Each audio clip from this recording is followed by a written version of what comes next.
Well, good evening. Sorry, I'm looking at the screen. It's very distracting. You're used to looking at the screen and not the camera, so forgive me. I wasn't ignoring you. No, first things first, I would like to say, with my buddy here, Happy Christmas to each and every one of you. Hope you have a nice time under the current conditions. Be careful, stay safe, don't do anything unnecessary, and hopefully we'll all get through this together. As you can see, I think you can see behind me on the tree there. Get out the way. Oh, I've got to go that way, haven't I? There you go. Charlie here has put up his Christmas stocking. He's waiting for Santa Claus. So that's tomorrow night, isn't it? You hope so, yeah. Yeah, he will. I promise you, he will. There you go. Yeah, so lots to talk about. First things first, our 20 millimeter Napoleonic French and grey coats, second batch. They're all but finished. They're all but finished.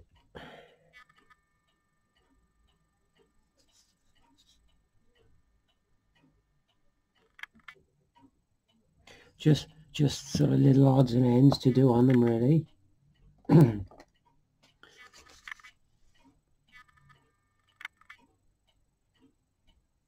There ain't. Come on, come on.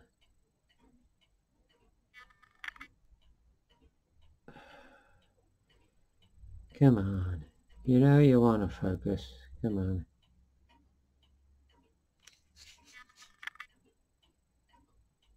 Well, you know.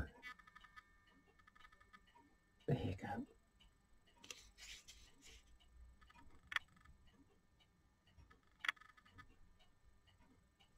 You get the idea anyway. They're all but done. Some of them got covers on the shakos.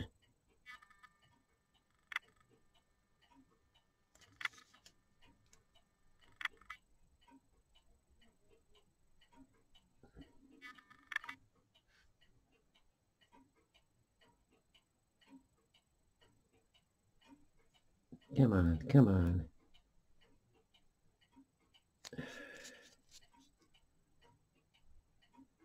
Well, you get the idea anyway. They're all but done.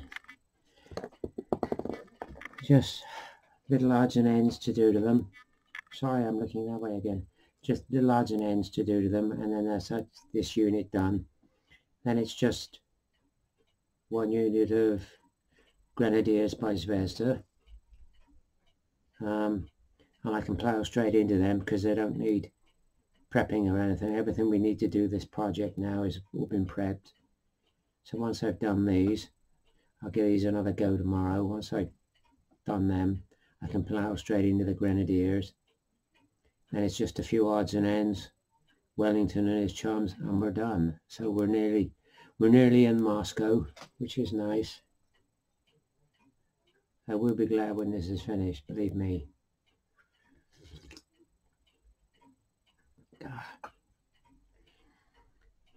So the postman's been this morning. That's something I was going to say to you. The postman's been this morning.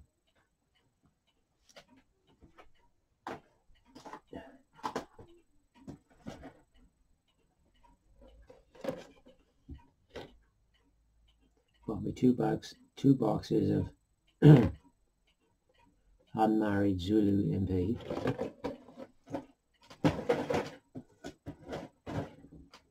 And a box of married Zulu MP.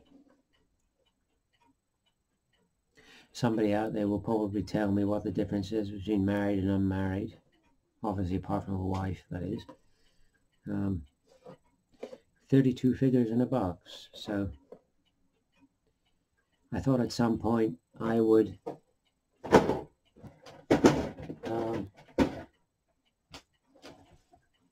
have a go at Rorke's Drift or something. So with that in mind, got a box of the Perry's British Infantry. I got a couple of boxes of Warlord's British Infantry coming, but I noticed with them you only get 24 figures in a box, whereas with the Perry's here you get 38, and the price was roughly the same for Perry's or Warlords. The price was much the same, but 38 figures from Perry's, that's 24 from Warlords. So I'll be interested to see when the Warlords get here. I'll be interested to do a comparison and see whether there's any difference in the quality of the figures. I'll be interested to see. But yeah, I did think at some point I'll have a go at Rorke's Drift or something of that nature. So that was the postman brought me this morning. You know, this is the second time I'm making this video. I made it just now. I went to play it back and the bloody audio didn't come out. So I'm just using the microphone on the camera. My other microphone, I'm going to have to bin that, I think, and get something else. Technology. The giveaway. The giveaway.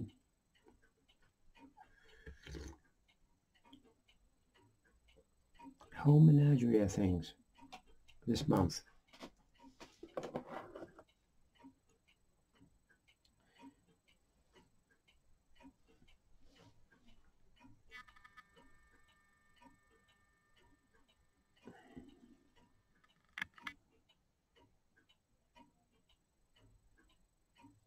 That's a resin figure. It was listed as a, when I bought it, listed as a hero figure. I would just tend to use it as a nice command figure. I bought two actually. I'm going to keep one for myself, and you can have the other one, whoever you are. Somebody can have this one. And to go with that,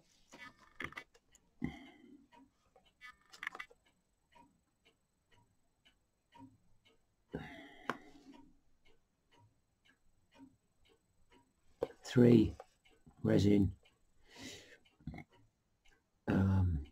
rather Germanic or Celtic command figures. So that are quite nice. I haven't opened the box, it's still sealed. You can open it when you get it, whoever you are. So there's them to go with your Roman command figure, and also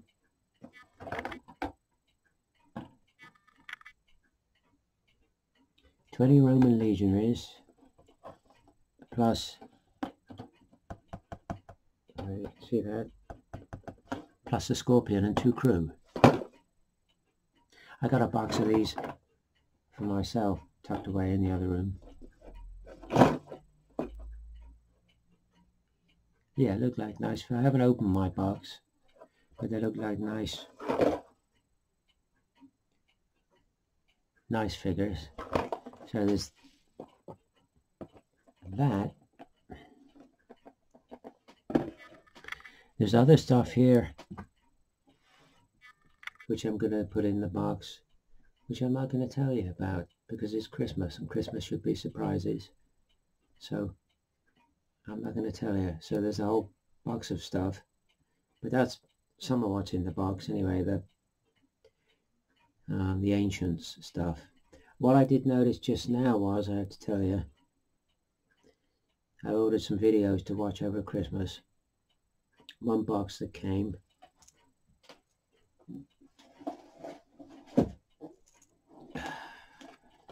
was that. So I look forward very much to having a go at that over Christmas. 6 DVDs in the set. But one of them is called the Viking Ships.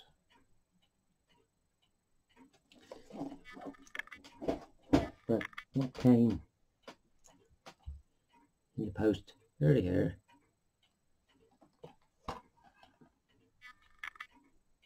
the Viking Ships. Now if this is the same as what's in that box set, and I've got a feeling it might be, may well be. If it is, I'll check it out in a bit, but if it is, I'll put it in with the giveaway. You can have this as well, along with all the other stuff. So the Viking Ships, yeah. But it looks like a nice set, so I'll be interested to have a crack at that. Yeah, for the giveaway, just put in your comment below, what should we say, SPQR. We'll do SPQR. Just put SPQR in your comment below and you'll be entered for the draw for the Christmas box of goodies. We'll do the draw sometime Christmas evening, sort of mid to latest Christmas evening. Give you a couple of days to get your act together and get your SPQR in the comments below. We'll do that. I'm gonna, oh, pain in my arm. God. I'm gonna do a review of that board game in a minute, because I played a game of that Enchanted Forest board game, and it's not a half bad game. So I'll do that in a minute. But I'm going to recommend you some films to watch for the holiday season, if you can get them, because they're not always easy to get, some films. And then I'm going to show you some films that I'm going to be watching that I've not seen. So if any of you have seen them, you can tell me what you think. First film I recommend for you is Lyndon. Now this is set in the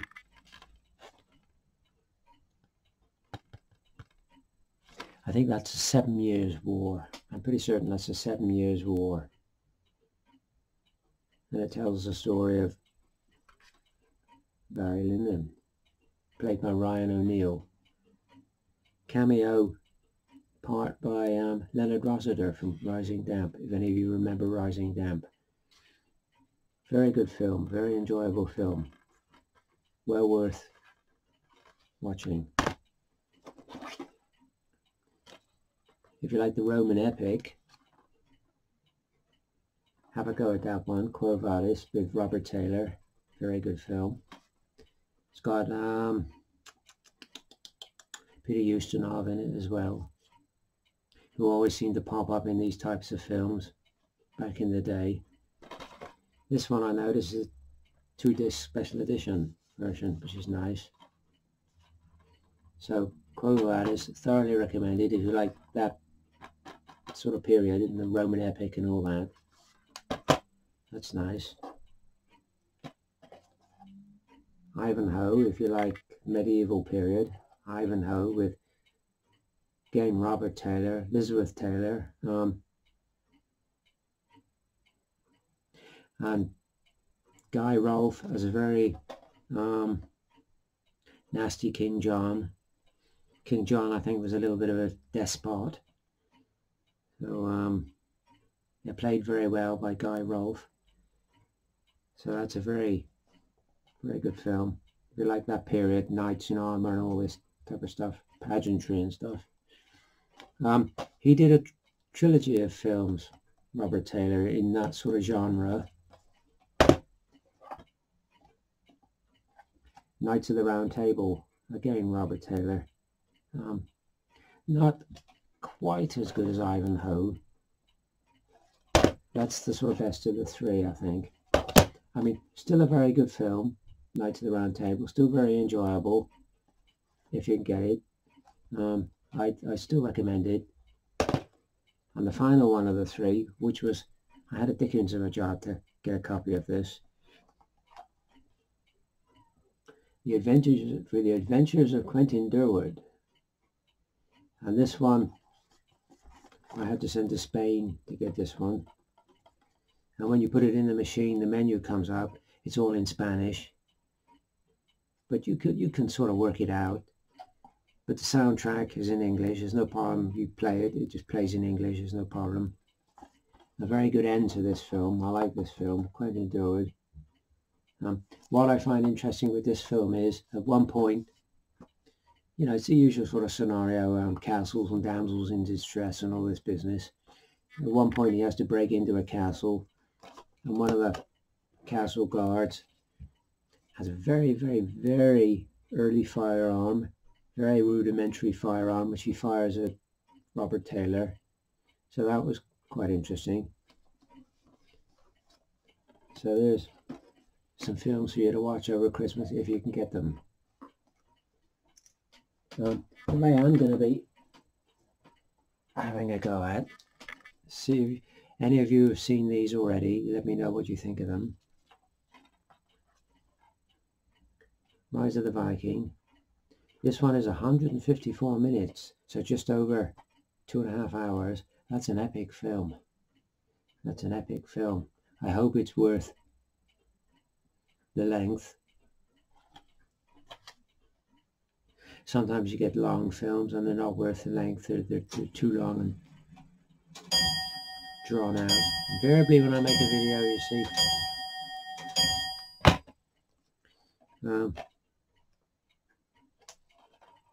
another Viking one. Gonna have a go at that.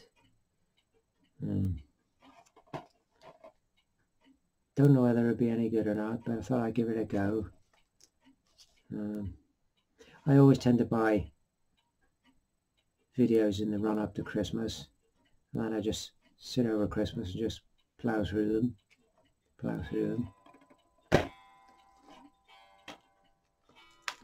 Gunpowder, Treason and Plot.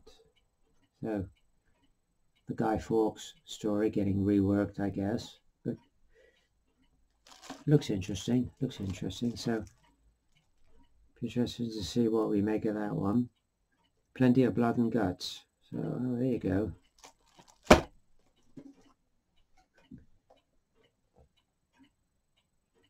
Kingdom of Heaven. That's set in, I think that's set in Jerusalem. Somewhere in that sort of Palestine, Jerusalem area. As you can see by the back of it, you know, it's knights in armor again, I guess. So thought we'd have a go at that. The Duelists. So that's Napoleonic period, so right up to date. Keith Carradine and Harvey, I believe you pronounce that Keitel. So that's going to be quite good. You'll probably enjoy that. And the final one is Solomon Kane. Thought I'd give that one a go. Solomon Kane, see what that's like. Again, sort of a medieval period thing. So it'll keep me occupied for a while. As you can tell, I like the sort of ancient type movies or the historic type movies. The only other thing I've been watching is this box set of Age of Rome. And the last one I watched a couple of nights ago, you know, they were talking about decadence and the excess and political backstabbing and bribery and corruption and, you know, all that sort of business that went on. And I'm looking at it and thinking 2,000 years later, it's exactly the same. Nothing's changed. All right, technology's changed. Technology's moved on. But the actual excess and the bribery and corruption and all this business, it's exactly the same. Yeah. And they were talking about the gulf between the haves and the have-nots. It was more, that day, it was more of a chasm than a gulf. You know, it was huge, the disparity between the well-off and the people that had nothing. It's still the same now, isn't it, really? We have the haves and the have-nots. And the haves are going to make sure the have-nots continue to have not. Such is the system we live in. But it's very interesting, very enlightening. That's done by the Discovery Channel, which do a lot of good documentaries. Discovery Channel. So that's what I've been looking at. So finally, before I go and leave you all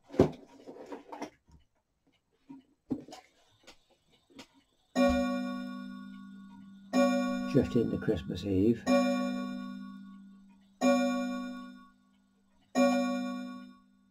thank you.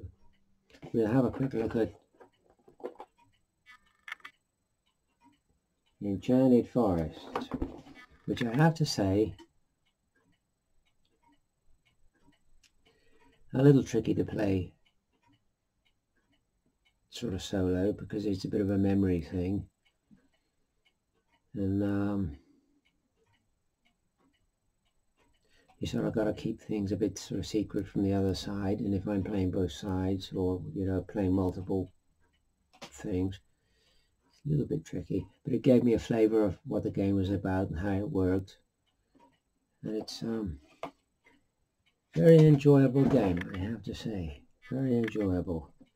I can imagine with 6 people around, you'd have a lot of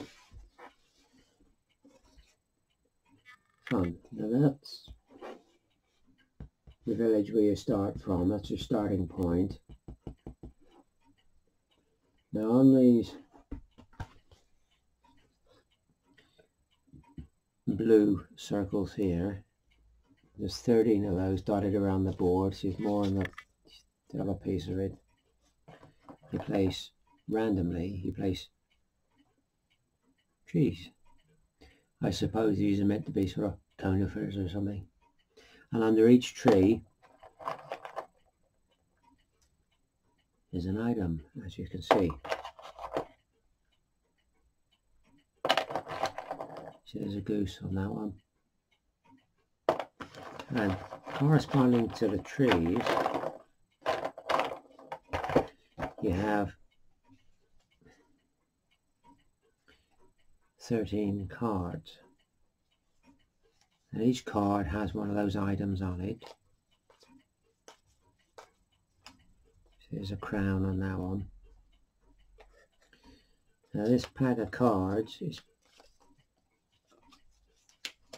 if I can do it, placed in the castle courtyard, face down, thus, and you turn the top one over, which in this case, you can see that is the crown. So that's the item you're looking for. The object of the game is the first person to find 3 items. Now the way you move, you have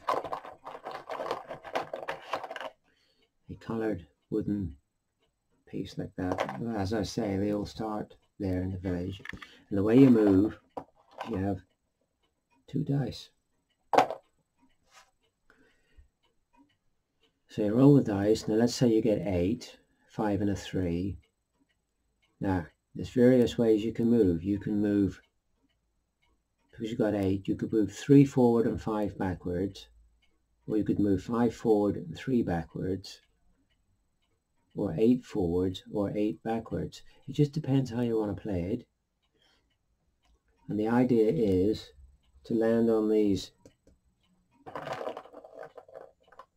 trees, and when you land on a tree, you turn it over. You don't show anybody, but you turn it over and you look and you see what's underneath it. Now if it's the item you're looking for, in this case it was a crown, Then you work your way around into the castle. You've got to get the right number to land on the pile of cards. Once you land on that, you say the crown is under so-and-so tree. Turn the tree over. If you're right, you keep the card. And then you turn the next one over in the pile to reveal the object. That's the next object everybody's looking for. If when you turn over a tree, when you're going around the forest, you turn over a tree and it's not what you're looking for, then you need to remember what's under that. That's the difficult bit. That's the difficult bit. Remembering what's under the trees when you turn them over and they're not what you're looking for. You need to remember what's under the trees. Because once you've found the crown, the next one is key. You got to think, yeah, I saw that key. What tree was that under? That key was under what tree? And you've got to sort of remember it. It's a test of memory as to where things are. But once you've found, first person to find 3 objects wins the game. Once you've found an object, you keep the card, turn the next one over, look for that object. Where the fantasy comes in, I can put this down a minute. Where the fantasy comes in is if you roll a double, 2 4s, 2 3s, 2 6s, then that entitles you to use magic. It says here, whenever you throw a double, the same number with both dice, you may, if you wish, use magic. That is, you may do one of the following, whichever you find most advantageous. Move your piece to any unoccupied blue space and look under the tree there. So you can go directly to a tree, look under it. Change the card in the castle courtyard. You know, as we did the first card. What was that? The first card we turned over, was that a crown, was it? If you didn't like that, you could shuffle the pack and turn the top one over, and it would be hopefully be something different. You can do that. There's a variety of things you can do if you roll a double. If you land on a space that's occupied by one of your opponents, they have to go right back to the village and start again. So you can, like if you've got one of your opponents has already found 2 items, you think, well, they're close to winning. And I've just rolled 8 on my dice, and I could go to a tree and look under it, or I could go and knock them back to the village. I'll knock them back to the village. It's a sort of tactical thing you can do as well. It's a combination of tactical and memory as well. It's a very good, like I say, it's a very good game, nicely put together, nicely done. The pieces are all nicely made. These little sort of tokens are all wood, all nicely done. Wooden dice, which is nice. All nicely printed, very nicely printed board. And I can imagine with a few of you sat around, you'd have a lot of fun with that. I enjoyed the game that I played, even though I was sort of playing it solo. I still enjoyed it. It was still fun. Yeah, Enchanted Forest. Highly recommended. One thing I will say quickly before I go. I think that was made in about 1981 that was made. So getting on a bit now. Excuse me a minute. Getting on a bit now. If you're going to get it, you want to get the 1981 version, what I call the nice version, because progressively as you go through time, when I looked online, the quality of the pieces and the board and stuff, it went downhill a bit. So if you want the nice one, get the original version, the 1981 version like that. And it's nice, yeah, it's a fun game. I can imagine playing that over Christmas would be good fun. A few beers and something. That would be a good fun game. Thoroughly recommended. Thumbs up for Enchanted Forest. So that's me done, really. I'm going to go and do whatever I'm going to do. Oh, I'm going to have a look at these Zulus in a minute, see what they're like, and the Perries. I'm going to watch a video or something. So I'd just like to say, really, hope you all have a nice Christmas. Please be careful. Don't go anywhere unnecessarily. Keep your head down. And hopefully we'll all get through this thing. I was amazed at Jethro. I was just amazed at Jethro, bless him. Double jabbed and boosted. Got COVID and still died of it. Yeah. Well, I lost a friend about a week ago, a few rows over from me where I live here. And he died of it. He died of it. So it's everywhere. It's everywhere. So yeah, I'm going to hibernate for the winter and certainly finish these Napoleonics and start burrowing into the stash pile in there and have a go at that. So yeah, just enjoy yourselves. Have a nice Christmas. Thanks to everybody for subscribing. If you're watching and you haven't subscribbled, if you haven't subscribed, why not? Click the button below, push the bell, and you won't miss anything. You won't miss anything. So, yeah, thanks to everybody from me and my buddy here who's eagerly waiting for Santa Claus, and you. Yes, I am. Yeah. We will see you. No, turn the other way. Turn the other way. That's it. Let people see you. That keeps slipping over your eyes, isn't it, Charlie? That's better. Let everybody see your face. See how pretty you are. I know you're pretty. Like Muhammad Ali, aren't you? You're pretty. You're the prettiest. Okay. We'll see you on the next one. Thanks for watching. See you on the next one. Can't turn it off. Can't turn it off. There you go.